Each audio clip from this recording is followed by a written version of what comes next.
The Arizona highway shimmered under the afternoon sun, stretching endlessly across the desert. Dust devils swirled across the open road as a lone biker cruised along. Leather jacket worn from years of travel. His name was Ryder Colquiet. Rough-edged and living paycheck to paycheck. But beneath the tattoos and grit, he carried a heart far softer than people assumed. A mile ahead, a sleek black luxury sedan sat stranded on the shoulder, hood open, hazard lights flashing. A well-dressed woman paced angrily beside it, speaking into her phone. Ryder slowed, recognizing distress when he saw it. Most bikers drove on. Ryder didn't. He pulled over and removed his helmet. The woman glanced at him with annoyance, turning to shock. His beard, tattoos, and worn boots weren't what she expected. No. Thank you, she said sharply. I'm waiting for a professional, Ryder shrugged. Suit yourself. He walked toward his bike. But before he reached it, the woman's phone lost signal. She stared at the blank screen, helpless. The sun beat down harder. Finally, she sighed. Fine.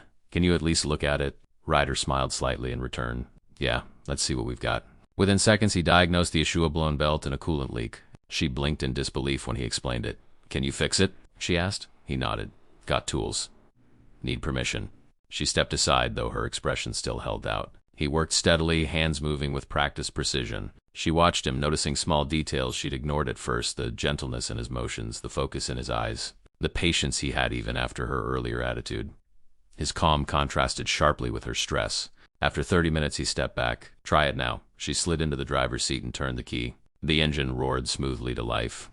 Relief washed across her face. She stepped out silently. Ryder gave a small nod as he cleaned his hands with an old cloth. How much do I owe you? She asked, reaching for her purse. He shook his head. Nothing. You were stuck. Anyone would help. The words stunned her. In her world of deals and contracts, nothing came free. I don't understand. Why? He smiled. Because someday I might need help too. She extended her hand. I'm Olivia Hart, CEO of Hart Technologies. Ryder shook it gently. Ryder, just a guy on a bike. She studied him, curiosity replacing earlier judgment. He was the exact opposite of the polished executives she dealt with, yet somehow more genuine than any of them. Olivia insisted on giving him a ride to the nearest diner as thanks. He agreed reluctantly, following her car and his motorcycle. At the diner, they sat across from each other in a booth, she in a tailored business suit, he in worn denim and leather. The contrast made people stare, but neither cared. Conversation flowed easily. Ryder told her about fixing bikes since childhood, living simply and traveling wherever the road took him. Olivia shared her life of corporate pressure, success without rest, and the loneliness that came with it. They were from different worlds, yet connected strangely well. When the check arrived, she grabbed it immediately.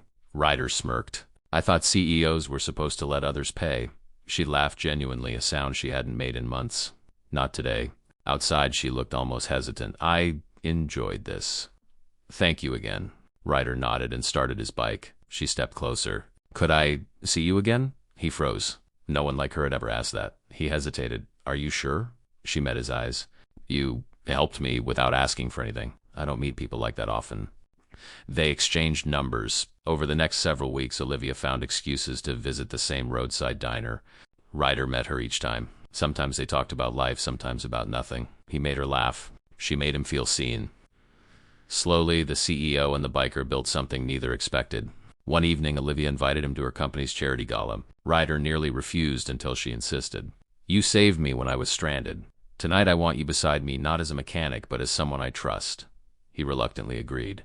When he walked into the ballroom, clean-shaven, hair tied back, wearing a simple suit, every head turned. Whispers spread. Who is he? Why is Olivia with him? But she ignored every comment and took his arm with confidence.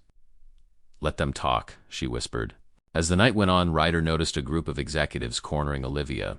Their tone was harsh. One man said, he's not the image a CEO should bring. This'll hurt the company. Olivia's eyes hardened. My personal life is not your business. When they refused to stop, Ryder stepped forward calmly. If I'm causing trouble, I can leave. Olivia grabbed his hand firmly. You're not leaving. They are. Her voice was steady, powerful. For the first time, Ryder saw the strength behind her elegance. Later, they slipped outside to a quiet balcony. The city lights glowed behind them. Olivia sighed. Everyone expects me to be someone I'm not. With you, I can breathe. Ryder rested his hand over hers, then breathed. I'm not going anywhere. Before he left that night, she kissed him softly. A kiss that held gratitude, courage, and a promise neither spoke out loud. The next morning, Olivia made a bold announcement to her board. She would no longer shape her life around their expectations. She would lead the company her way. If they didn't like it, they were free to leave. Ryder's quiet strength had changed her more than any executive ever could. Later that week, she drove to the diner again. Ryder was there as always. She walked up to him with a bright smile. "Ready for another ride?" He grinned. "Where to?" Olivia slipped her arm around his. "Anywhere, just not alone." The CEO and the biker climbed onto his motorcycle, laughter echoing as the engine roared to life. For the first time in years, both felt free, no titles, no judgments, just two souls who met by chance on a lonely highway. And what happened next truly did change everything for both of them.